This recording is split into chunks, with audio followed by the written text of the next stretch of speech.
बेबाक मुंसिफ में आप सभी का इस्तकबाल है। मैं हूं खुर्शीद रब्बानी। आज बात होगी लोकसभा चुनाव के पहले फेज की। लोकसभा चुनाव के लिए पहले फेज में 21 सूबों की 102 सीटों पर कल यानी 19 अप्रैल को वोट डाले जाएंगे।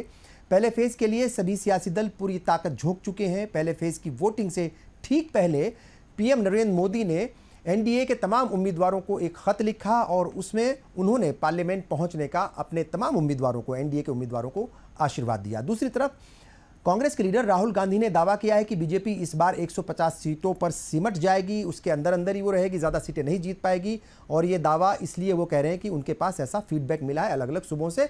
आज केरल में उन्होंने कई सारी बातें कही। केरल में उन्होंने कहा कि अगर बीजेपी जीती तो वो एक भाषा और एक इतिहास और एक आइडियोलॉजी थोपना चाहती है इस देश की आवाम पर, हम उसे बचाना चाहते हैं, यानी उस तमाम बातों से वो बचाना चाहते हैं देश की जनता को, इसलिए कांग्रेस के लिए वोट डालें, ऐसा राहुल गांधी कह रहे थे। आपको बता दें कि पहले फेज की जो 102 सीटें हैं उनमें से फिलहाल 40 सीटें बीजेपी के पास है, 15 कांग्रेस के पास, 24 डीएमके के पास और 23 सीटें दूसरी पार्टियों के पास हैं। तो आज हम इसी मुद्दे पर बात करेंगे कि किस तरीके से पहले फेज के लिए जो है वो लोग तैयार हैं, पार्टियां भी तैयार हैं और कौन कौन से मुद्दे हावी रहे। और इस मुद्दे पर चर्चा करने के लिए कई खास मेहमान हमारे साथ जुड़ चुके हैं। हमारे साथ हैं कांग्रेस से अंशु अवस्थी साहब, बीजेपी से खेमचंद शर्मा, आम आदमी पार्टी से मीनाक्षी शर्मा और सीनियर जर्नलिस्ट रजा हुसैन रिजवी साहब हमारे साथ जुड़ चुके हैं। तमाम मेहमानों का मैं इस्तकबाल करता हूं। और पहला सवाल अंशु अवस्थी जी आप ही से।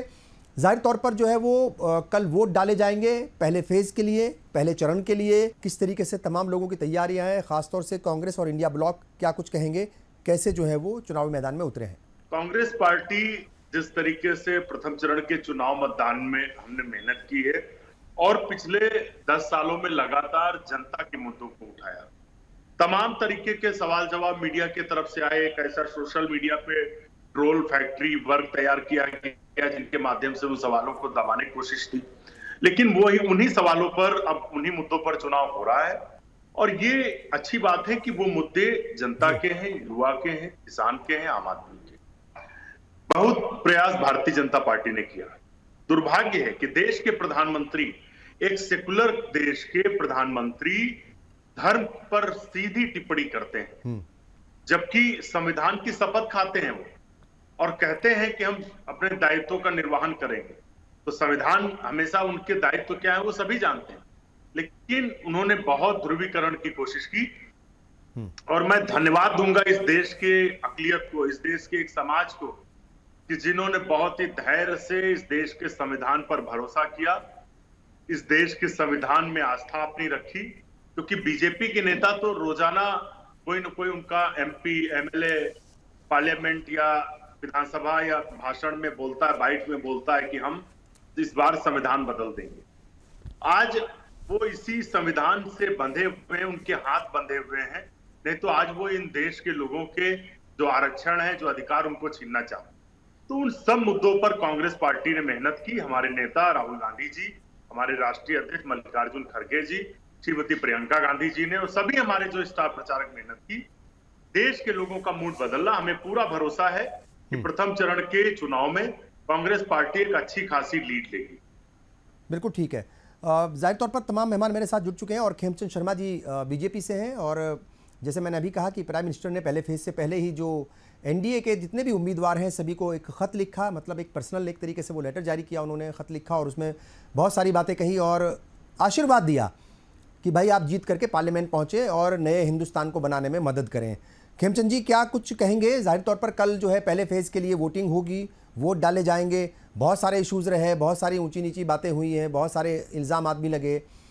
ओवरऑल क्या कुछ जो है पहले फेज के बारे में क्या रिएक्शन है आपका? प्रथम फेज में भारतीय जनता पार्टी को जबरदस्त समर्थन मिल रहा है। पहले हम लोग ने विकसित भारत यात्रा के माध्यम से हर गांव में, हर घर और हर एरिया में जाके हम लोगों ने बातचीत की, संवाद किया और अब चुनाव प्रचार के माध्यम से हर गांव में गए, हर घर में गए और भारतीय जनता पार्टी के लाखों कार्यकर्ता रात दिन काम कर रहे हैं। और हम लोग आदरणीय प्राइम मिनिस्टर मोदी जी ने जो 10 साल में काम किए हैं, ऐसे काम किए जो 65 साल में पहली सरकारें नहीं कर पाई, उनके बारे में हम लोगों ने लोगों को बताया है। साथ के साथ हमारा जो हमने घोषणा पत्र या फिर आप संकल्प पत्र कहें, वो जो हम लोगों ने प्रस्तुत किया है, उसके बारे में भी लोगों को बताया कि हम क्या करना चाहते हैं, कि हमारा रोड मैप है, किस तरीके से हम देश को आगे ले जाना चाहते हैं, विकसित करना चाहते हैं, महिलाओं को एम्पावर करना चाहते हैं, लखपति दीदी बनाना चाहते हैं, किस तरीके से हम युवाओं को एम्पावर करना चाहते हैं, आने वाले समय में उनको टेक्नोलॉजी ओरिएंटेड या फिर जो भी इन्वेस्टमेंट होगी, इन्वेस्टमेंट टू जॉब हम लोग करना चाहते हैं, या फिर एंटरप्रेन्योर बनाना चाहते हैं। मुद्रा जैसी योजनाओं को डबल करके, जिनकी अभी 10 लाख रुपए तक की लिमिट थी, उसको 20 लाख रुपए तक करके हम कैसे आगे ले जाना चाहते हैं, ये सारा रोड मैप हमने प्रस्तुत किया है।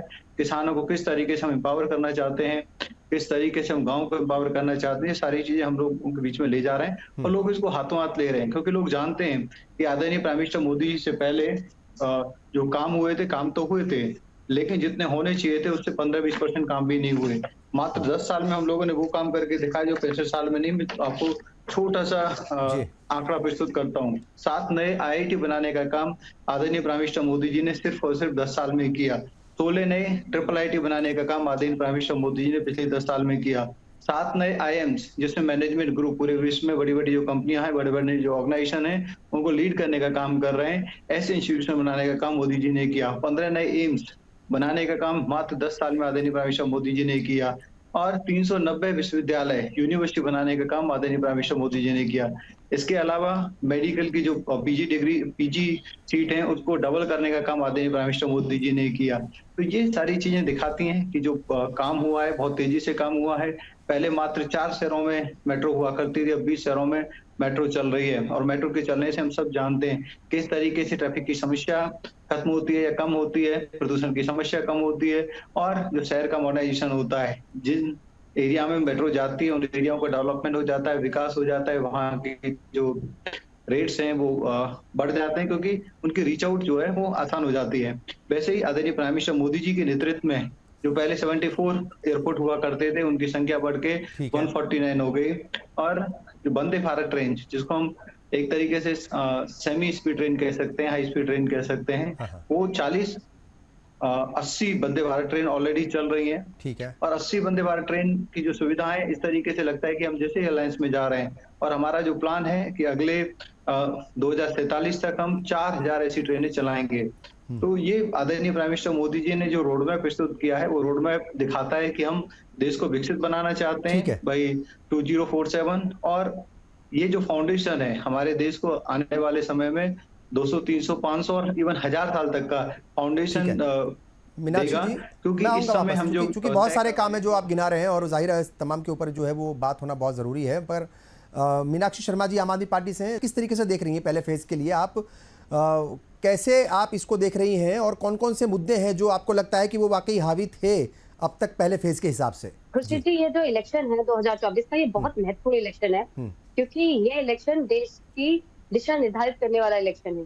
कि जिस तरीके से आज बीजेपी तानाशाही की सरकार चला रही है, गुंडागर्दी की सरकार चला रही है, और जिस तरीके से ईडी सीबीआई का दुरुपयोग करके विपक्ष को खत्म करना चाहती है, और तो और संविधान खत्म कर देना चाहती है, इसलिए बहुत जरूरी है कि इस बार बीजेपी को खाड़ फेंक देना चाहिए। और जनता इस बात को समझ रही है। आज जनता जो वोट देना चाह रही है, वो मुद्दों पे वोट करना चाह रही है। जनता के लिए जो सबसे बड़ी चीज है वो महंगाई है, क्योंकि आज देश की पूरी जनता महंगाई से त्रस्त है। हर चीज महंगी हो गई है, चाहे वो पेट्रोल हो, डीजल हो, चाहे गैस सिलेंडर हो, चाहे वो खाने के सामान हो, कुछ भी ले लीजिए आप, सभी बहुत महंगा हो गया है, और एक गरीब के लिए अफोर्ड करना बहुत मुश्किल हो गया है। और दूसरा जो मुद्दा है वो बेरोजगारी का मुद्दा है, क्योंकि आज जो युवा है, आप भी देख रहे हैं, जो सर्वे निकल कर आ रहे हैं, आज 83% युवा बेरोजगार है, उसके पास रोजगार नहीं है, वो क्या करेगा पढ़ लिख कर भी, इतना पढ़ने के बाद भी उन्हें नौकरियां नहीं मिल रही हैं। तो ये बहुत बड़ा मुद्दा है युवाओं के लिए। महिला सुरक्षा भी एक बहुत बड़ा मुद्दा है, क्योंकि आज जो महिलाएं बहुत अपने आप को सुरक्षित महसूस करते हैं, यहाँ तक कि उनके न्याय तक नहीं मिल पा रहा है। आज आपने देखा भी होगा कि किस तरीके से BHU की जो हमारी बेटी थी, उसको भी एक FIR दर्ज कराने में 2 महीने लग गए, क्योंकि उसमें भी जो बीजेपी के IIT सेल के जो लड़के थे, उनको बचाने के लिए बीजेपी ने पुरजोर कोशिश की, और 2 महीने लग गए उसका FIR दर्ज कराने में। ऐसे ही हमारी जो देश के सम्मान हमारी बेटियां, हमारी खिलाड़ी बेटियां थी, उनको भी 2 महीने लगे कम से कम अपने FIR दर्ज में। सोचिए, जहाँ FIR दर्ज कराने में 2 महीने लग रहे हैं, वहाँ महिलाओं को कैसे न्याय मिलेगा? और महिलाओं के साथ जो अत्याचार हो रहे हैं, वो बहुत ही बड़ा मुद्दा है। आपने मणिपुर का मुद्दा देखा, लोगों ने देखा किस तरीके से मणिपुर चल रहा है। आज देखिए, जो आप आर्थिक स्थिति की बात करते हैं, तो देश कर्जे में डूबा जा रहा है। हम 2.5 लाख करोड़ से कर्जे में है, यानी 80% हम जीडीपी के कर्जे में जा रहे थे। 2.25 लाख करोड़ रुपया दिन प्रतिदिन गिरता चला जा रहा है। हाँ। गिरता चला जा रहा है। किसान 2.25 लाख परेशान है, करोड़ के आज कर्जे उन्हें में। एमएसपी नहीं मिल पा रहा, जबकि मोदी जी ने वादा किया था कि मैं आपके ये 3 कानून वापस ले रहा हूँ और आपको एमएसपी मैं दिलाऊंगा, लेकिन वो अपने वादे से मुकर गए। और जब वो आंदोलन करने आए तो किस तरीके से उनके साथ आतंकवादियों जैसा व्यवहार हुआ, आप देखिए। तो ये सब जो चीजें हैं कि बहुत बड़े मुद्दे हैं देश के। ठीक है, आज जवान परेशान है, हर वर्ग परेशान है देश का, तो जनता बहुत त्रस्त है बीजेपी से, और वो आप देखिएगा इन चुनावों में वो इसका जवाब देंगे और अपने वोट के साथ वो जवाब देंगे। रजा हुसैन रिजवी साहब, देखिए अपोजिशन पार्टियों का साफ तौर पर यही कहना है कि कुछ काम नहीं हुआ और जो अपोजिशन पार्टी है उनके लीडर्स को परेशान किया गया एजेंसियों का इस्तेमाल करके। यही बात लगातार हो रही है। युवा बेरोज़गार है, युवाओं के पास जो है वो काम नहीं है, उनके हाथ खाली हैं। किसान भी परेशान हैं, इलेक्शन से पहले जो है वो दिल्ली तक भी पहुँचे थे, कूच किया था दिल्ली, जो है बहुत सारी डिमांड्स थी उनकी, बात नहीं बनी, फिर वो एक तरीके से वापस हो गए। और महिलाओं का मामला जो है वो भी वैसा ही है, मतलब सुरक्षित नहीं है। अपोजिशन पार्टियां वो तमाम बातें कह रही हैं। पहले फेज़ के चुनाव तक आपको क्या लगा, एक सीनियर सहाफ़ी होने के नाते और एक जिम्मेदार शहरी होने के नाते, क्या लगा ये जितने भी मुद्दे हैं, क्या ये पहले फेज़ में थे, इनकी कोई अहमियत थी आम वोटर्स की नज़र में? देखिए, पहले फेज़ के चुनाव में जी, जो 8 जगह उत्तर प्रदेश में हो रहा है खासकर, जी, चाहे वो सहारनपुर हो, कैराना हो, मुजफ्फरनगर हो, नगीना हो, रामपुर हो, पीलीभीत हो, बिजनौर हो, मुरादाबाद हो, ये 8 जगह में इस वक्त प्रेजेंट हाल में 2019 के चुनाव में 3 सीट जो है वो बीएसपी जीती जी, 2 और समाजवादी, 3 सीट बीजेपी जीती थी और 2 सपा जीती जी, यानी नगीना, सहारनपुर, बिजनौर ये बीएसपी के पास थी जी, और मुजफ्फरनगर, कैराना और पीलीभीत ये बीजेपी के पास थी और रामपुर, मुरादाबाद जो है 2019 में समाजवादी पार्टी के पास थी। लेकिन बाई इलेक्शन में रामपुर में घनश्याम लोधी को वहां बीजेपी को मिल गया जी। तो अब करंट में आप देखिए तो 4 सीटें यहाँ बीजेपी के पास है, सत्ता के पास है और 4 सीटें विपक्ष के पास है। और ये उत्तर प्रदेश का जो पश्चिमी का चुनाव हो रहा है, यहाँ से रब्बानी साहब एक बयार चलेगी जी, क्योंकि आजकल सोशल मीडिया का जमाना है। आजकल फौरन लोग जान लेते हैं क्या माहौल चल रहा है, क्या नहीं चल रहा है, वोट पड़े हैं, किसके लिए जो है किस तरह पड़े हैं, किस तरह नहीं पड़े हैं। दोस्त यार रहते हैं, जानने वाले रहते हैं, बताने वाले रहते हैं, प्रेस के लोग रहते हैं, तो एक आइडिया लग जाता है। लेकिन अगर आप ओवरऑल देखिए एक जर्नलिस्ट के नाते, तो भारतीय जनता पार्टी ने जो 14 उनके मेंबर ऑफ पार्लियामेंट सीट हारी हुई थी, उस पर उन्होंने 1 साल से पहले एक्सरसाइज करना शुरू कर दिया था और हर जगह कैबिनेट मिनिस्टर को उसका प्रभारी बनाया था और हिसाब से वो काम करना शुरू कर दिए, संगठन करना शुरू कर दिए। इनके कैंडिडेट भी पहले से घोषित हो गए। यही विपक्ष जरा से हम देखते हैं कि प्रचार में भी पीका रहा, कैंडिडेट में भी कई बार कैंडिडेट, समाजवादी पार्टी ने तो रब्बानी साहब 2-2, 3-3 बार कैंडिडेट को बदला और कांग्रेस ने भी आप देखिए जो ये 8 लोकसभा की सीट है, इसमें रब्बानी साहब का कांग्रेस एक जगह लड़ रही है। 17 में एक ही उसकी सीट है जो है वो सहारनपुर, और सहारनपुर कारण है क्यों है, इसलिए है कि इन 8 सीट में 2 जगह छोड़ के हर जगह कांग्रेस लड़ी थी, लेकिन सबसे ज्यादा सीट जो है वो सहारनपुर में इमरान मसूद को 2,07,000 सबसे ज्यादा वोट उन्हीं को मिले थे। और सबको आप देखिए, चाहे वो आपके ये लड़े हो, नसीबुद्दीन सिद्दीकी बिजनौर से लड़े हो, इनको खाली 25,598 मिला था। ओमवती लड़ी थी नगीना से, इनको 20,000 वोट मिला था। हेम जो है वो तो सपा से लड़े थे, लेकिन और जो कांग्रेस के लड़े थे तो उनको बहुत कम मिला था, ज्यादा वोट नहीं मिला था। यानी हरेंद्र सिंह मलिक जो है वो जो कैराना से लड़े थे उस बार, उनको 69,000 मिला था, जो जाके मुजफ्फरनगर में इस वक्त जो है वो सपा और कांग्रेस से गठबंधन से लड़ रहे हैं। तो कहीं ना कहीं ये चुनाव बहुत इंटरेस्टिंग चुनाव है और इस चुनाव में जो है भारतीय जनता पार्टी ने कोशिश की कि भाई ये जाट बाहुल क्षेत्र है, तो कहीं ना कहीं जो है वो राष्ट्रीय लोकदल को मिला लो अपने तरीके से और उसको ले आओ किसी तरीके से। क्योंकि इसलिए भी कि मुजफ्फरनगर से अगर आप समझिए जो चुनाव लड़े थे बालियान साहब, तो आप क्या समझते हैं, बालियान बहुत ज्यादा वोट से जीते, लाखों वोट से जीते थे। डॉक्टर संजीव बालियान कुल 6,526 वोट से जीते थे, ज्यादा वोट से नहीं जीते थे।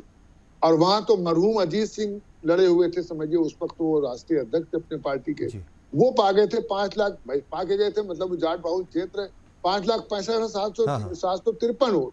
ठीक है, हम इंडिविजुअल की बात नहीं कर रहे हैं, चूंकि एक-एक पे जाएंगे तो बहुत लंबी बात हो जाएगी जी। हाँ। तो मैं वही पूछ रहा था कि मुद्दे जो है वो कौन से हावी दिखे आपको पहले फेज तक? देखिए, जो विपक्ष है उसने जो मुद्दे उठाए, हाँ, वो उसने मुद्दे उठाया बेरोजगारी का, उसने मुद्दे उठाया महंगाई का, उसने मुद्दे उठाया कि हम जो है वो जनगणना कराएंगे, उसने मुद्दे उठाया जो है वो इलेक्टोरल बॉन्ड का। तो ये विपक्ष के मुद्दे ये रहे। और जो सत्ता पक्ष है उसने अपने जो काम किए वो काम गिनाया उसने कि साहब हमने इतना मेट्रो बना दिया, हमने इतना मेडिकल कॉलेज खोल दिया, हमने इतना काम किया, हम राम मंदिर में भी बहुत बढ़ चढ़ के हिस्सा लिया। तो कहीं ना कहीं उससे वो 80 करोड़ का जो है भोजन दिया, राशन योजना वाला। हाँ। तो कहीं ना कहीं यह है। और जो इन लोगों का मैनिफेस्टो आया है, चाहे वो सपा का हो, चाहे वो कांग्रेस का हो, और चाहे भारतीय जनता पार्टी का हो, सब मैनिफेस्टो में लोगों ने ज्यादा से ज्यादा जो है वो नारी शक्ति के पर आप देखिए तो सब ने ध्यान दिया है। हाँ, हाँ। उन्होंने कहा साहब हम 1 लाख रुपए जो है महिलाओं को देंगे, कांग्रेस ने कह दिया जी। भारतीय जनता पार्टी ने अलग कह दिया महिलाओं को देने के लिए। तो कहीं ना कहीं चाहे नारी वंदन उनका एक्ट हो, अधिनियम हो, उन्होंने उस पर तो खुल के कहा कि साहब इस पर हम अच्छे तरीके से काम करेंगे, चाहे लोकसभा, चाहे राज्यसभा, चाहे विधानसभा के चुनाव में इनकी हम जो है जो परसेंटेज तय करेंगे, 33% भागीदारी करेंगे। तो कहीं ना कहीं सबने अपना जो मैनिफेस्टो दिया है अपने हिसाब से हर पार्टी ने ठीक से दिया। लेकिन अब ये चुनाव बताएगा कि उसका कितना असर है। बिल्कुल ठीक है। अंशु अवस्थी जी, देखिए बहुत सारे इश्यूज तो हैं, ये बात तो सच है। और जैसे कल प्रेस कॉन्फ्रेंस की थी, राहुल गांधी और अखिलेश यादव जो है दोनों लीडर मौजूद थे, और उन्होंने कहा था कि बीजेपी वो 150 सीटों के अंदर अंदर सिमट रही है, गाजियाबाद से गाजीपुर तक सब जगह इंडिया ब्लॉक का ही मतलब जलवा है, वो इस तरीके से कह रहे थे, तमाम बातें रख रहे थे। आज राहुल गांधी कह रहे थे कि भाई वो बीजेपी अगर आई तो वो एक इतिहास और एक भाषा थोपना चाहती है, एक आइडियोलॉजी थोपना चाहती है। तो एक तरफ तो बात होती है जो इश्यूज़ हैं उनकी, दूसरी तरफ जो है बात होती है फिर वो इतिहास की, आइडियोलॉजी की और एक भाषा की। आपको लगता है कि जो वोटर हैं वो भी कंफ्यूज हो जाते हैं, मतलब उनको लगता है कि भाई असल मुद्दे हैं क्या, कांग्रेस किन मुद्दों पर लड़ना चाहती है, क्या वो मतलब जातिगत जनगणना वाकई कराएगी, क्या वो जो यंगस्टर्स के जो इश्यूज़ हैं क्या वो ही हावी रहेंगे, महिलाओं की बात वो करती है, महिलाओं के उत्थान की बात वो करती है, क्या वो मुद्दे हावी रहेंगे, या फिर एक बार जो है वो कहीं ना कहीं बीजेपी और आरएसएस से डराने की कोशिश की जाती है। तो वो वोटर्स भी थोड़ा सा कंफ्यूज रहते हैं, उसको क्लियर थोड़ा सा करने की कोशिश कीजिए अंशु जी। राहुल गांधी जी ने और अखिलेश यादव जी ने कल गाजियाबाद में जो बात कही, तो उसके पीछे कहीं ना कहीं कारण, हाँ, क्योंकि देश का कोई भी वर्ग हो, कोई भी धर्म जात के लोग, सभी अपने आप को ठगा महसूस कर रहे हैं। अब आप यूथ की बात करिए, किसी भी धर्म वर्ग जाति का हो, उत्तर प्रदेश में कोई भी पेपर, कोई भी प्रतियोगी परीक्षा, भर्ती परीक्षा पूरी नहीं हो पाई, पेपर लीक हो गए, तो नुकसान तो सबका हुआ। किसान की बात करिए, चाहे वो हिंदू हो, मुस्लिम हो, ईसाई हो, कोई भी हो, चाहे वो ओबीसी हो, दलित हो, पिछड़े हो या गरीब सवर्ण हो, सभी कृषि से जुड़े जी। तो किसानों के जो उपकरण है अगर उस पर जीएसटी लग रही है और एमएसपी पर अगर गेहूं का खरीद नहीं हो रहा तो सबका नुकसान है। तो आज सब ठगा महसूस कर रहे हैं। और जो बातें भारतीय जनता पार्टी ने 2014 में कही थी कि हम 2 करोड़ रोजगार देंगे, इस देश की इकोनॉमी को आगे बढ़ाएंगे, महंगाई कम करेंगे, तो सच्चाई यह है महंगाई नहीं कम हुई, महंगाई बढ़ती है, मैं मानता हूं, लेकिन लोगों की आय नहीं बढ़ी, लोगों की जो परचेज कैपेसिटी थी, जो परचेज पावर है वो पीछे चला गया। आज जेब में पैसे नहीं है तो 10 रुपए की चीज हो चाहे 100 रुपए की, सीधी बात है। सरकार इसके लिए कोई ब्लूप्रिंट नहीं बना पाई। मैं इसका एक उदाहरण देता हूं, चाइना हमारे बराबर लगभग जनसंख्या रखता है, हमसे थोड़ी ज्यादा है, लेकिन उनकी ऐसी पॉलिसी है जिससे चाइना के घर घर में रोजगार, लेकिन यहां घर घर में मोदी जी और भारतीय जनता पार्टी ने क्या पकड़ाया, सोशल मीडिया पर टूल किट, जिससे ट्रोल आर्मी बनाई। तो एक समय होता है, आज लोगों को यह समझ में आ रहा है कि कांग्रेस पार्टी की योजनाएं ही अच्छी थी। पिछले 2004 से 2014 तक जो हमने देश के वेलफेयर के लिए काम किए, तो हमने समग्र विकास की बात की, हमने सभी सेक्टर में काम किया। भारतीय जनता पार्टी सिर्फ एक सेक्टर में कर रही है। और आप इसका एग्जाम्पल है कि लोगों की आय घट रही है, लेकिन कोरोना काल में भी देश के जो उद्योगपति, कुछ एक दो उद्योगपति थे जो भारतीय जनता पार्टी के मित्र थे, प्रधानमंत्री के मित्र थे, उनकी आय बढ़ रही थी। इन 10 सालों में लोग आज फाइनेंशियली परेशान हैं इन पॉलिसीज से, नोटबंदी हो, जीएसटी हो या दूसरे जो इनकी पॉलिसीज है।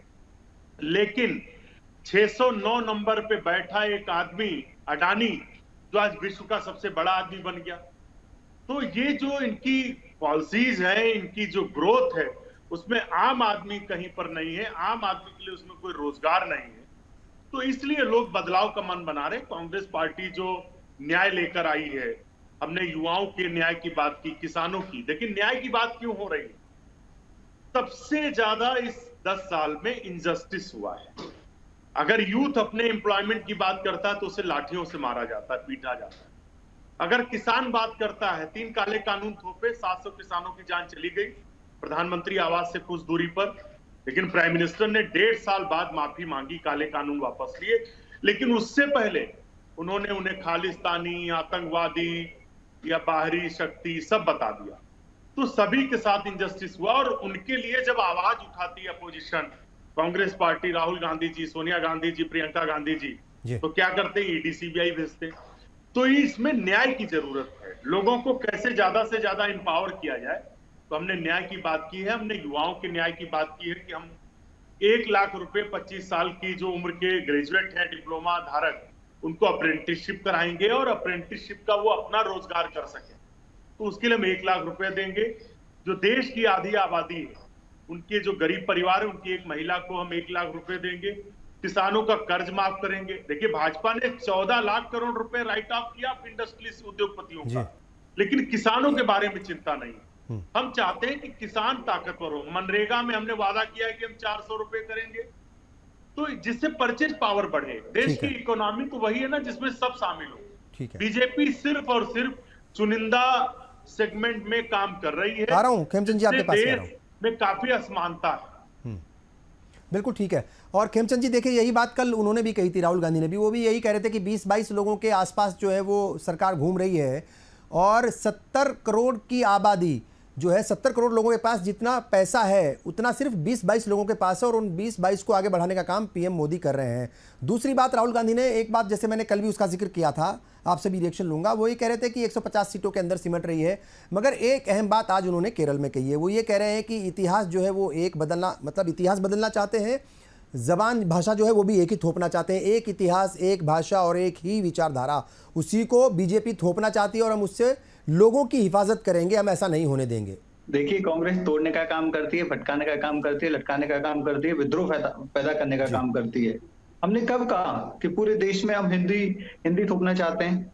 हमने कब कहा कि हम साउथ में भी हिंदी थोपना चाहते हैं? हमने कहा हम सब भारतीय भाषाओं का विकास करना चाहते हैं, करेंगे, संवर्धन करना चाहते हैं। आदरणीय प्राइम मिनिस्टर मोदी जी ने तमिल की प्रशंसा की और बताया कि ये सबसे पुरानी लैंग्वेज है, इसका संवर्धन करेंगे।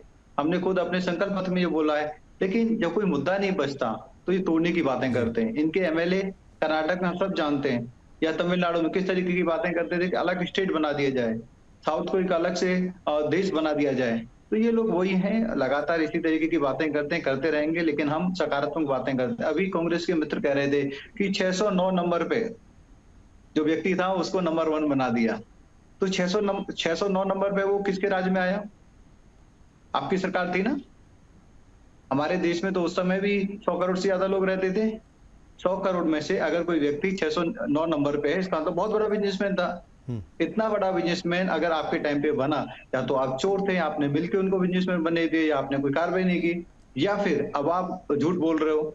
भारतीय जनता पार्टी अपने बिजनेसमैन को चोर नहीं कहती। भारतीय जनता पार्टी हर एक व्यक्ति पे और अपने जो हमारे उद्योगपति हैं उन पे विश्वास करती है, संवर्धन करती है, ताकि वो यहाँ पे पूंजी लगा के, उद्योग धंधे लगा के हमारे लोगों को जॉब दे सकें, हमारे खुद की हमारी इंडिजीनियस इंडस्ट्री स्टेब्लिश कर सके। ना कि तो आपकी तरह कि विदेशी एजेंसियों के साथ मिलकर अपने देश के उद्योगपतियों को बदनाम करो और विदेशी कंपनियों को इस तरीके से प्रमोट करो कि भाई उनसे आप सामान खरीदो। हम सब ने देखा कोविड काल में किस तरीके से इन्होंने विदेशी कंपनियों को पुश किया कि नहीं, आप वहां से कोविड की वैक्सीन लो, आप अपनी वैक्सीन को प्रमोट मत करो, आप अपनी वैक्सीन को मत लगाओ, आप अपनी वैक्सीन को डिस्ट्रीब्यूट मत करो। और हम सब ने देखा कि भारत की वैक्सीन विदेशी वैक्सीन से मच बेटर थी। और विदेशी वैक्सीन की जिस तरीके से रिपोर्ट आ रही रही हैं कि उनके जो साइड इफेक्ट्स थे वो बहुत ही गंभीर साइड इफेक्ट्स थे, और यूरोप और अमेरिका में भी उनके खिलाफ बहुत सारे अभियोग चल रहे हैं। तो ये लोग हमेशा से ऐसी बातें करते हैं। अब ये बात करते हैं अडानी की, तो अडानी पे जिस तरीके से इन्होंने एक रिपोर्ट का हवाला देके अटैक किया, वो रिपोर्ट वहां जहां से ओरिजिनेट हुई उस देश ने भी बोल दिया कि नहीं, हम इसको क्रेडिबल रिपोर्ट नहीं मानते। बस एक सेकंड बोलने दीजिए, फिर आपके पास ही मैं आपको बता दूं कि कांग्रेस सिर्फ और सिर्फ नकारात्मक बातें करती है, वहीं भारतीय जनता पार्टी अपने काम में विश्वास रखती है। हम लोग गरीबों का संवर्धन कर रहे हैं, हम लोग इंफ्रास्ट्रक्चर पे काम कर रहे हैं, हम लोग अपनी सेनाओं को मजबूत कर रहे हैं, और हम लोग जॉब क्रिएशन का काम कर रहे हैं। अब ये कहते हैं कि जॉब 40 करोड़ मुद्रा के लोन दिए गए, 40 करोड़ लोगों को जब मुद्रा के लोन दिए गए तो उन्होंने अपने काम धंधे स्टेब्लिश किए। 82 लाख से ज्यादा रेडी पटरी वालों को हम लोगों ने, जिनको पहले किसी अमीर आदमी के पास 5 रुपए 10 रुपए % के ब्याज से पैसा लेना पड़ता था, हमने उनको 10 से 50 हजार रुपए बिना गारंटी के देने का काम किया, और आज वो सक्सेसफुली अपना काम धंधा कर पा रहे हैं। हम लोगों ने जो 83,000 सेल्फ हेल्प ग्रुप हैं, उनके माध्यम से हम लोगों ने करोड़ों बहनों को एम्पावर किया है। एक करोड़ से ज्यादा बहनें ऑलरेडी लखपति दीदी बन चुकी हैं, और 3 करोड़ बहनों को और लखपति दीदी बनाएंगे। हम लोगों ने जो सोशल, या आप कह सकते हैं गरीब कल्याण की योजना है, उसमें हम लोगों ने अच्छे स्वास्थ्य की योजना, आयुष्मान भारत योजना दी, जिसमें 7 करोड़ लोगों ने ऑलरेडी हॉस्पिटलाइजेशन का लाभ लिया है। 32 करोड़ से ज्यादा कार्ड बन चुके हैं। फ्री में राशन 80 करोड़ लोगों को उपलब्ध है। हम लोगों ने जो 65 साल में अब बेसिक काम नहीं कर पाए, टॉयलेट का काम नहीं कर पाए, पानी का काम नहीं कर पाए, वो आदरणीय प्राइम मिनिस्टर मोदी जी ने करके दिखाया। अंशु जी जवाब देना चाह रहे हैं जी। किसानों को जो कहते हैं कि हम माफ करेंगे, मैं बस 2 मिनट लूंगा, मेरे को एक दूसरी डिबेट में जाना है। 1 मिनट लूंगा, 2 भी नहीं। आप किसानों की बात करते हैं कि आपने लोन माफ किया, 2009 में किया, कितना पैसा? 60-65 हजार करोड़। हम लोग 2,80,000 करोड़ रुपए ऑलरेडी दे चुके हैं, और हम लोगों ने बजटेड किया है, और इसका बजटेड का फायदा ये है कि सतत चलेगा, और इसका इफेक्ट किसी दूसरी योजना पे नहीं है। किसी दूसरी योजना से हम पैसा काट नहीं रहे, और लगातार दिया जा रहा है। हम फसल बीमा योजना के तहत किसान को अगर किसी भी तरीके की दिक्कत होती है, कोई प्राकृतिक आपदा आती है, ओले पड़ते हैं, बारिश होती है, अगर फसल खराब होती है, तो हम लोग पूरा कमर्शियल एक बार सुन लीजिए अंशु जी को भी सुन लीजिए। खेमचंद जी एक मिनट सुन लीजिए, वो टोकना चाह रहे हैं, सुन लीजिए वो कुछ कहना चाह रहे हैं। हाँ अंशु जी। खुद किसान का बेटा हूँ भैया, आपने कहा कि हमने अपने देश के लोगों को जाना है। एक बार सुन लीजिए, उन्होंने भी सुना है ना, आपको सुन लीजिए, 1 मिनट के लिए रुक जाइए। हाँ नहीं, इनको पूरा सुना था, मैं सुनने के बाद ही तो मुझे आप बताइए कि आपने क्या इस देश में कोई नया एक यूनिवर्सिटी बनाई, कोई नया एक एम्स बनाया? देश के प्रधानमंत्री ने मंचों से बोला दरभंगा का एम्स, जिसके बारे में सभी जानते हैं। अब तो सोशल मीडिया एक ऐसा प्लेटफॉर्म है जिससे कोई झूठ छिपता नहीं है। दूसरी बात यह है कि आपने वो सारी चीजों को बेचने का काम किया जो कांग्रेस सरकार में बने। अरे आपके प्राइम मिनिस्टर ने कहा था कि हम 2 करोड़ रोजगार देंगे, किसानों की जीएसटी जो है वो किसानों को एमएसपी देंगे। कहां गई एमएसपी? उन्होंने तो वादा किया था। तो देखिए, किसानों की आय दुगनी करने की बात की थी। आपने तो आटा, दूध, दही, चावल पर जीएसटी लगाने का काम किया है, जिससे गरीब आदमी जुड़ा हुआ है। और दूसरा, आप कहते हैं कि लोगों को रोजगार मिला। हम तो कहते हैं कि भारतीय जनता पार्टी को 10 साल का अपना श्वेत पत्र लाना चाहिए और ये बताना चाहिए कि कितना रोजगार उन्होंने दिया। हाँ। आपके मैनिफेस्टो तक में हिम्मत नहीं पड़ी कि आप रोजगार पर बात कर पाते। मैनिफेस्टो आया ना भारतीय जनता पार्टी का, रोजगार का शब्द एक भी नहीं उसमें। महंगाई पर शब्द आप नहीं लिख पाए, वादा तो छोड़िए, उसे देना तो छोड़िए। दूसरा, भारतीय जनता पार्टी के मैनिफेस्टो में सबसे पहले पन्ने पर पहली लाइन ही है कि हम देश के गरीब लोगों को जो है राशन दे रहे हैं, और उसके नीचे की लाइन है, ये रजा साहब बैठे हुए हैं, इस बात से सहमत होंगे। सबसे पहली लाइन है कि हम देश के गरीब लोगों को राशन दे रहे हैं, और उसके नीचे लिखा हुआ है कि हम 85 करोड़ लोगों को राशन दे रहे हैं। तो आपने तो उस देश में 85 करोड़ गरीब पैदा कर दिए, ये आपकी नीति है। हम वही तो कह रहे हैं, हम इसीलिए भागीदारी न्याय लेकर आए हैं, क्योंकि आपने आर्थिक असमानता बढ़ा दी है। ठीक है, आप तो लोगों को हिंदू मुसलमान करने में लगा रखे हैं, सोशल मीडिया पर टूल किट दे रखी है। जब ये देश के युवा को रोजगार चाहिए था, लेकिन आपने सबको धार्मिक ध्रुवीकरण में भेजने का काम किया। तो आपके पास, बीजेपी के पास तो जवाब नहीं है। इसीलिए इस बार के मैनिफेस्टो में हिम्मत नहीं जुटा पाए कि ये रोजगार में कुछ बोलते, क्योंकि इनको पता था, लेकिन हम फिर भी अपनी जीत मानते हैं। ठीक है, क्योंकि जो भारतीय जनता पार्टी 10 साल से शासन कर रही थी, वो अपना मैनिफेस्टो चुनाव जब शुरू हुआ, कल वोट पड़ने जा रहा, उसके 4 दिन पहले ला पाए। पिछली बार भी, क्योंकि इनको जनता से कोई लेना देना नहीं। मैं फिर से कह रहा हूं, 400 पार का नारा सिर्फ इसलिए दिया जा रहा है कि इस देश के संविधान को बदला जा सके। और ये मैं नहीं कहता हूं, ये बीजेपी के कई लीडर बोल चुके हैं, बीजेपी के कई लीडर संविधान बदला बोल चुके जाए, हैं। ठीक है, जो ओबीसी हैं, दलित हैं, उनके आरक्षण को समाप्त किया जाए, हाँ। लोगों के वोटिंग राइट को समाप्त किया जाए, तानाशाही थोपी जाए, सिर्फ ठीक है। उद्देश्य ये है। मीनाक्षी जी एक बड़ा एक मसला आया है आज, और वो आम आदमी पार्टी को लेकर के है, केजरीवाल साहब को लेकर के। और वो ईडी जो है वो कह रही है कि अरविंद केजरीवाल जानबूझ करके वो सारी चीज़ें जो है वो जेल के अंदर मंगा रहे हैं, खा रहे हैं, जिससे जो है उनका शुगर लेवल वो बढ़ जाए या शुगर गिर जाए, मतलब यानी शुगर इफेक्ट हो और उनको उस बिना पर जमानत मिल जाए। मतलब ये ऐसी चीज़ें आ रही है। इसका मुझे जिक्र इसलिए करना पड़ रहा है क्योंकि ये आज का ताज़ा मामला है। इस पर कुछ रिएक्शन देना चाहेंगे आप? और मतलब जो है किस तरीके से बार बार आम आदमी पार्टी भी यही कह रही है और जो अपोजिशन पार्टियाँ वो भी यही कह रही हैं कि एजेंसीज़ का इस्तेमाल करके बड़े लीडर्स को टारगेट किया गया है ताकि वो चुनाव में जाकर के लोगों के बीच अपनी बात ना रख सके, वोट ना मांग सके। बिल्कुल खुर्शीद जी, मैं आपकी इस बात पर जरूर से पहले मैं आपको बताना चाहती हूँ कि आज जो देश की जनता है उसके बीच में बीजेपी और हमारे प्रधानमंत्री मोदी जी अपनी विश्वसनीयता खो चुके हैं जी। आज पूरा देश की जनता जानती है कि बीजेपी का जो फुल फॉर्म है वो भारतीय जुमला पार्टी है, बड़का झूठा पार्टी है, ब्रिजभूषण पार्टी है, बंगारू लक्ष्मण पार्टी है। इनकी कथनी और करने में बहुत फर्क है।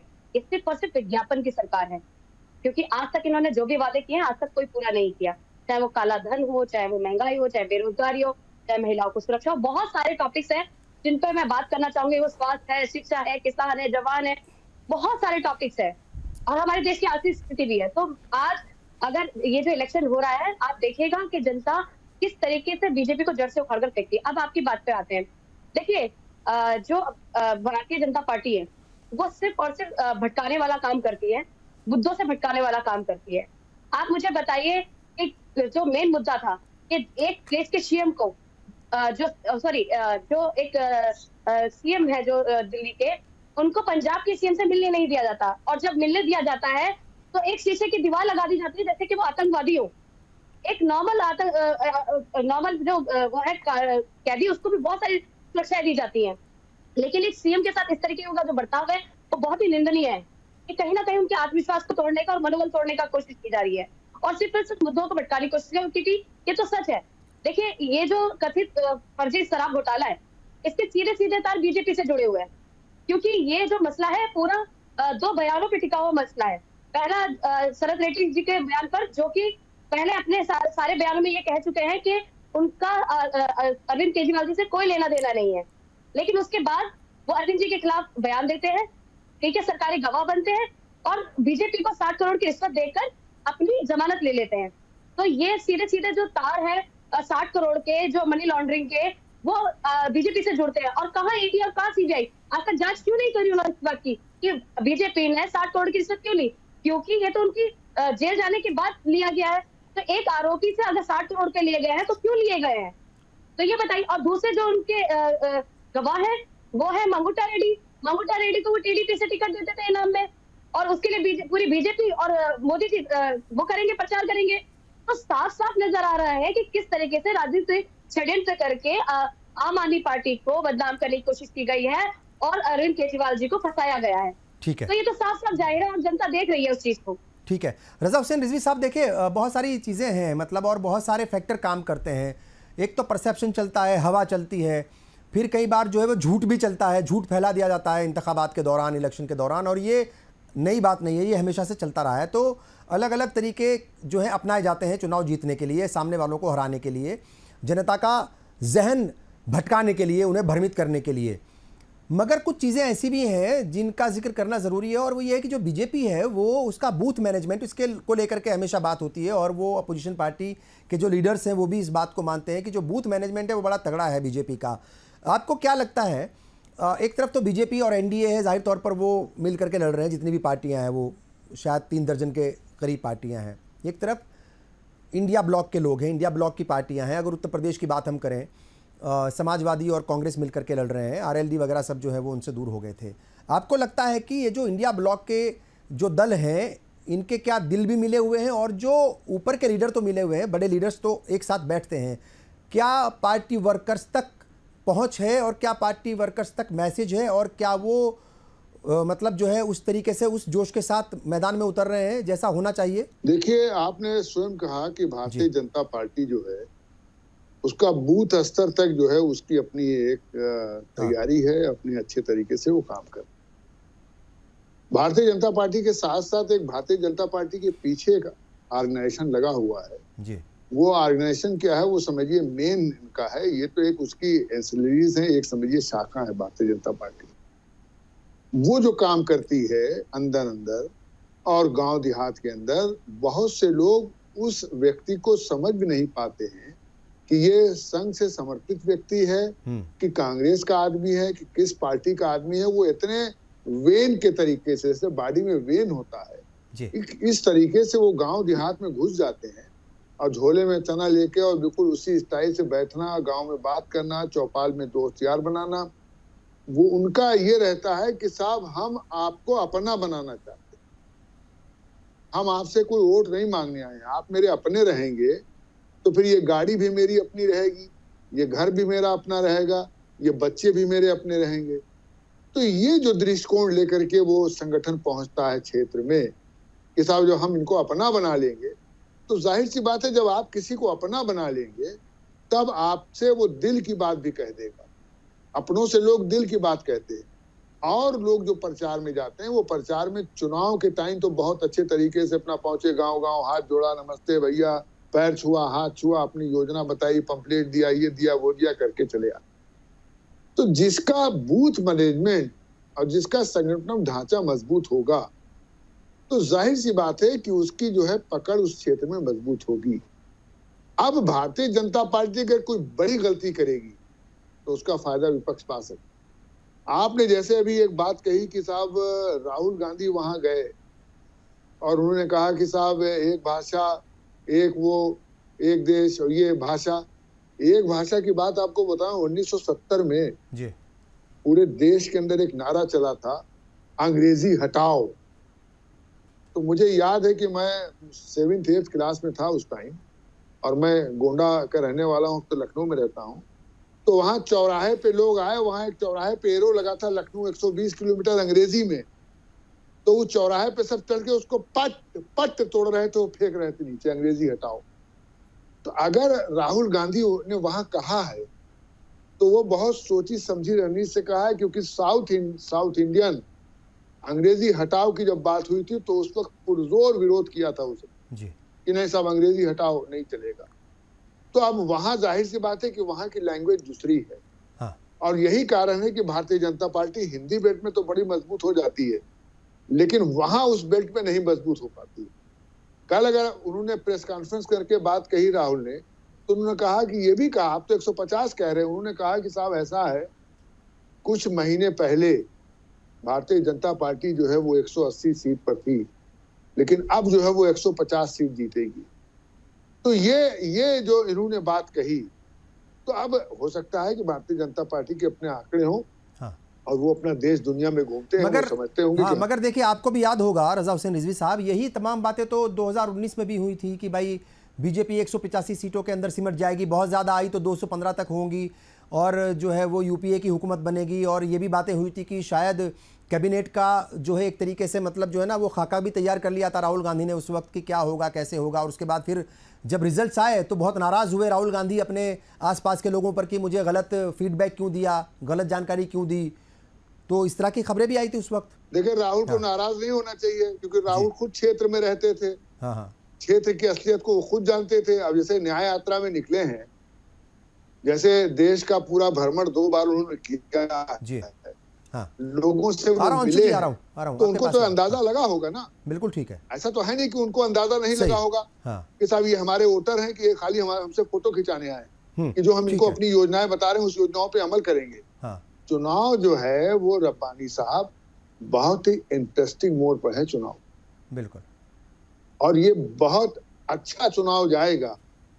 भारतीय जनता पार्टी तो हमें लगता है जो एक 400 से ऊपर कह के चली आई और 370 खुद कह के चले आई। भाई 303 तो आपके पास थे ही। सही। इस वक्त 303 है आपके पास।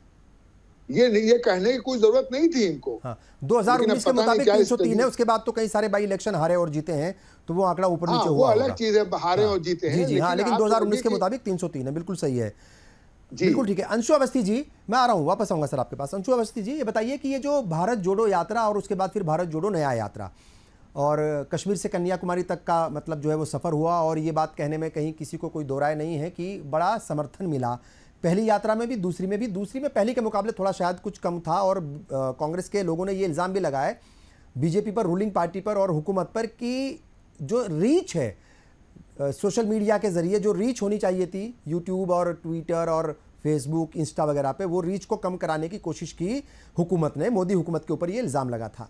मेरा सवाल ये है कि ये भारत जोड़ो यात्रा और भारत जोड़ो नया यात्रा का असर कुछ क्या लगता है आपको दिखेगा 2024 के लोकसभा चुनाव में? सच्चाई ये है कि बीजेपी के पास मुद्दों पर जवाब नहीं जी, और कांग्रेस पार्टी ने एक पैरेलल, हमने एक विकल्प रखा है, इस देश को आगे ले जाने का एक ब्लूप्रिंट रखा है अपने न्याय पत्र के माध्यम से जी, और वो न्याय पत्र लोगों को समझ में आ रहा है।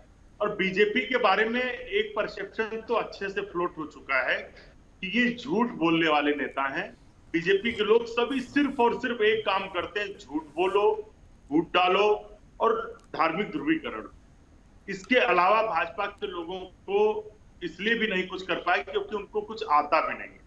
अगर उनको जहर उगलवाना उनके मुंह से, तो आप देखिए कितना अच्छा उगलेंगे, दंगे करा देंगे, आपस में बलबा करा देंगे। लेकिन उनसे जब आप रोजगार की बात करिए, युवाओं के संविधान के राइट्स की बात करिए, तो उस पर उनके पास उनका, क्योंकि उनका उस पर कोई भी डॉक्यूमेंट नहीं है, कोई भी उनका इस पर स्टडी नहीं, उनका कोई नजरिया नहीं। लेकिन जो 400 पार का नारा है वो सिर्फ और सिर्फ संविधान बदलने के लिए। संविधान बदल दो, देश के लोगों के अधिकार समाप्त कर दो, ओबीसी का आरक्षण समाप्त करो, और यही होगा। मैं आपको बता रहा हूं, अगर ऐसा हो गया जी, तो ये जान लीजिए कि सबसे पहला काम दलितों का आरक्षण समाप्त होगा, ओबीसी का आरक्षण समाप्त होगा, और जो संविधान आरएसएस ने अपने दफ्तर में एक बना के रखा है नागपुर में, उसे लागू करने की कोशिश है। लेकिन जनता इस देश की ये होने नहीं देगी। जनता कभी भी तानाशाही बर्दाश्त नहीं करती है, और ये बात बीजेपी को पता चल गई, क्योंकि जो आरएसएस का सर्वे वो निकल के आ चुका है, जिसमें वो 150 से 180 तक सिमट रहे हैं। तो इसीलिए भाजपा घबराई हुई है और धार्मिक ध्रुवीकरण करने की कोशिश कर रही, लेकिन कर नहीं पा रहे। हमें पूरा भरोसा है कि जनता 2024 में जो कांग्रेस का न्याय पत्र है, 5 न्याय 25 गारंटी, उन पर वोट करने जा रही है। बीजेपी उस न्याय पत्र के इर्द गिर्द भी खड़ी नजर नहीं आती। ठीक है। मीनाक्षी शर्मा जी, क्या कहेंगी? देखिए, आम आदमी पार्टी के लिए भी ये जो इलेक्शन है ये 2024 के बड़े इंटरेस्टिंग हैं, बहुत अहम इलेक्शन है। जैसे मैंने पहले जिक्र किया था, 2014 में 4 सीटें और फिर 19 में सिर्फ 1 सीटें आई, मगर इस बार इंडिया ब्लॉक का हिस्सा है आम आदमी पार्टी। कांग्रेस जो उसकी धुर विरोधी पार्टी थी, जिसको एक तरीके से दिल्ली और पंजाब से बाहर कर दिया आम आदमी पार्टी ने, उसी के साथ मिलकर के चुनाव लड़ रही है। और कई स्टेट्स में, कई सूबों में वो पंजाब के अलावा मेरा ख्याल के वो सीट शेयरिंग पर बात भी बनी, हरियाणा और आपका गुजरात खास तौर से, और दिल्ली में। तो किस तरीके से देख रही हैं, 2014 से आगे बढ़ेंगी या फिर 2019 से कहीं और ज़्यादा नुकसान हो सकता है? मतलब चूंकि एक ही सीट थी 2019 में, और ये सवाल इसलिए भी बड़ा अहम है क्योंकि जो पार्टी के जो बड़े लीडर हैं, अहम लीडर हैं, वो इस वक्त जेल के अंदर हैं।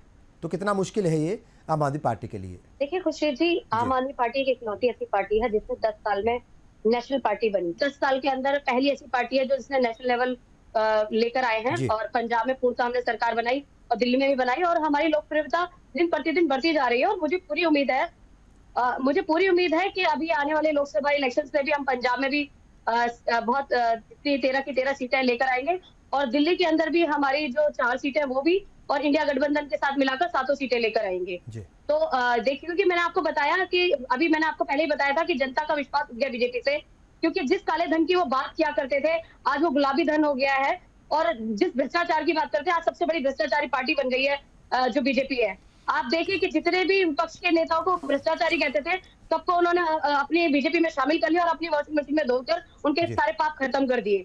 आप देखिए, अगर आज इलेक्टोरल बॉन्ड की बात कीजिए, मैं शुक्रिया करना चाहूंगी सुप्रीम कोर्ट का। अगर उन्होंने आदेश नहीं दिया होता तो आज दुनिया के सामने ये बीजेपी का सच न आया होता कि किस तरीके से जो इलेक्टोरल बॉन्ड है पूरे देश के इतिहास का सबसे बड़ा घोटाला है। आप देखिए किस तरीके से ईडी और सीबीआई का दुरुपयोग करके चंदा वसूली के लिए हफ्ता वसूली की गई है और उनके ऊपर रेड डालते हैं पहले, फिर उनसे चंदा वसूली करते हैं या फिर उनसे चंदा वसूली करके उनको कहीं ना कहीं मुनाफा पहुंचाते हैं। तो ये देश का बहुत बड़ा भ्रष्टाचार है जो देश के सामने आया है और इसकी पोल भी खुलेगी, देखिएगा जब ये सत्ता से बाहर होंगे तो इनके आधे से ज्यादा नेता जेल के अंदर होंगे। और आप देखिए अभी तो ये छोटी सी झांकी में तो पीएम केयर फंड बाकी है, अभी तो जो राम मंदिर का चंदा है उसका घोटाला बाकी है। अभी ये जब सत्ता से जाएंगे तो इनके सारे घोटाले सामने आएंगे और देखिएगा इनके आधे से ज्यादा नेता जेल के अंदर होंगे भ्रष्टाचार के आरोप में। ठीक है, रज़ा हुसैन रिजवी साहब क्या कहेंगे आखिर में? एक तो ये कि एक तरफ तो मोदी की गारंटी है, एक तरफ जो है वो इंडिया ब्लॉक या फिर कहा जाए ख़ास तौर से कांग्रेस ने भी बहुत सारी गारंटीज़ दी हैं। 10 न्याय और 25 गारंटी की बात उसने की है। ये सवाल अक्सर पूछा जाता है कि एक तरफ इकलौते नरेंद्र मोदी हैं जो वो कहते हैं कि मैं अकेला चुनाव लड़ रहा हूँ और बीजेपी भी उन्हीं के नाम पर चुनाव लड़ रही है। जो मंशूर है उनका इंतखाबी मंशूर 65 बार इस बार जिक्र आया है उसमें, तो यही बात जो है जाहिर होती है। और कल राहुल गांधी और अखिलेश यादव ने भी ये मुद्दा उठाया था कि जो होर्डिंग्स हैं बीजेपी के, जो लोकल लीडर्स हैं या जो उम्मीदवार हैं उनके चेहरे और उनके नाम गायब हैं, सिर्फ प्राइम मिनिस्टर मोदी ही हैं सब जगह, यानी मोदी के नाम पर ही चुनाव लड़ा जा रहा है। ये मोदी की गारंटी का जिक्र लगातार हो रहा है। कैसे आप देख रहे हैं? जो अपोजिशन पार्टियां हैं वो लगातार ये इल्ज़ाम लगा रही हैं कि एक आदमी ही सब कुछ जो है वो अपने आप को आगे रख करके आगे चल रहा है।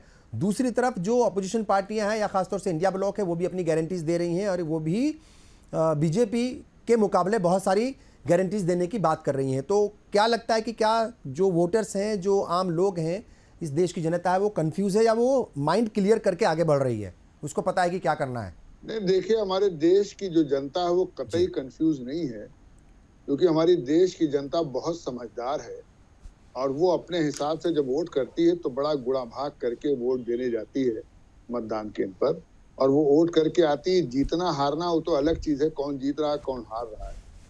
अगर मोदी जी की खाली फोटो लग रही है तो मोदी जी जो गुजरात में चीफ मिनिस्टर है उसके बाद उन्होंने अपना परफॉर्मेंस दिखाया, उसके बाद 2014 से लेके 2024 10 साल में उन्होंने अपना परफॉर्मेंस दिखाया।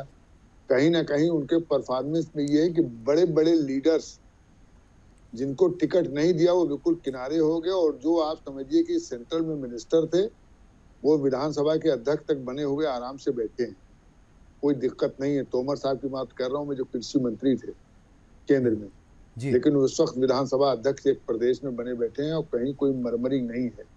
तो कहने का मकसद है कि भारतीय जनता पार्टी में जो कमांडिंग पोजीशन है वो इतनी अच्छी कमांडिंग पोजीशन है, और ये कमांडिंग पोजीशन कांग्रेस के अंदर नहीं है। कांग्रेस का एक एक कार्यकर्ता टूट के कहीं चला जाए कोई दिक्कत नहीं है, कांग्रेस का एक एक मेंबर ऑफ पार्लियामेंट या कार्यकर्ता जाके बीजेपी में मिल जाओ, बीजेपी मिनिस्टर बन जाए, चाहे जितिन प्रसाद हो। अब जितिन प्रसाद पीलीभीत से चुनाव भी लड़ रहे हैं और कैबिनेट मिनिस्टर भी हैं यूपी के अंदर पीडब्ल्यूडी के, और वो जितेंद्र प्रसाद जो कांग्रेस के बहुत टाइम में अच्छे माने जाते थे कि साहब राजीव गांधी के बिल्कुल किचन कैबिनेट के आदमी हैं, उनका बेटा जो है वो भारतीय जनता पार्टी ने बड़े अच्छे तरीके से जो उनकी रणनीति रहती है। और राहुल गांधी के जो बहुत करीबी लोग थे ना, मतलब पिछले 5-7 साल में वही छोड़ करके उनको गए हैं ज्यादातर। हाँ, सब सिंधिया देखिए, माधवराव सिंधिया के बेटे ज्योतिरादित्य सिंधिया वो भी उनके बिल्कुल बाजू थे। ये भी जितिन प्रसाद भी, ये भी मंत्री रहे हैं वहाँ, इस्पात राज्य मंत्री रहे उस सरकार में। तो कहीं ना कहीं जो राहुल की भी किचन कैबिनेट के लिए साथ के लोग थे जो जिनको राजनीति छोड़ा है उन्होंने कि भाई यंग है अपने ये, तो उनको लेकर के जो है वो धीमे धीमे सब भारतीय जनता पार्टी की बड़ी समझदारी से कांग्रेस को अपनी तरफ तोड़ लिया। अब कांग्रेस के लोग आ भी गए, उनको पद प्रतिष्ठा भी दे दी, वो मिनिस्टर हो गए, सब हो गए।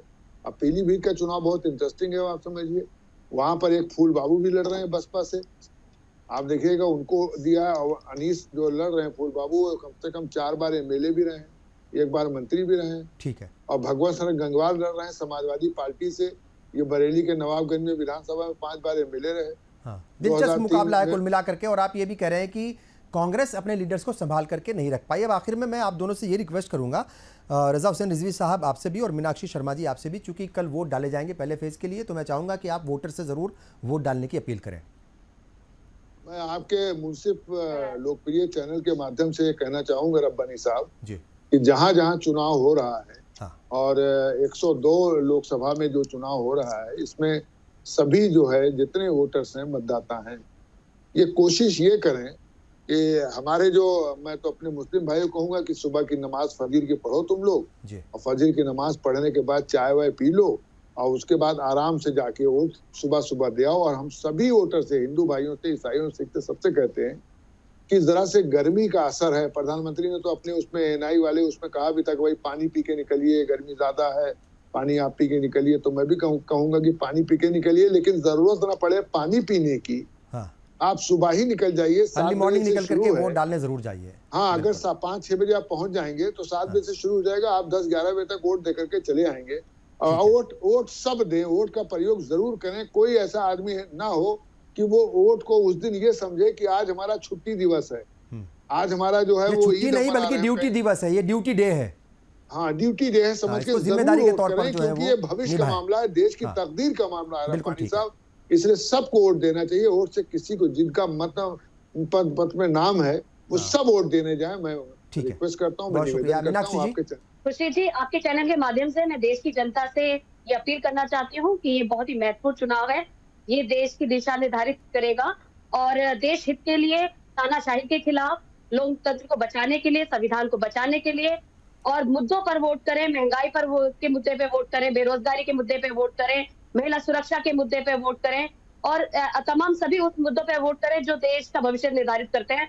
तो मैं सभी से चाहूंगी कि वोट जरूर दें, क्योंकि आपका वोट बहुत महत्वपूर्ण है। वो वोट देने जरूर जाएं। धन्यवाद। चलिए, बहुत बहुत शुक्रिया, तमाम मेहमानों का शुक्रिया और तमाम नाजरीन का भी शुक्रिया। और जिन जिन भी सूबों में इंतखाबात हैं, यानी कल वोट डाले जाएंगे, वहाँ पर यही अपील कर रहे हैं हम भी मुनसिफ टीवी की तरफ से भी कि आप वोट डालने ज़रूर जाएं। ये आपकी ज़िम्मेदारी है, ये आपकी ड्यूटी है, क्योंकि इस मुल्क के मुस्तकबिल के लिए आपका एक वोट बहुत अहम है और बहुत ही ज़्यादा कीमती है। आपने प्रोग्राम देखा, आप तमाम का शुक्रिया। मुझे और पूरी टीम को दीजिए इजाज़त। आदाब।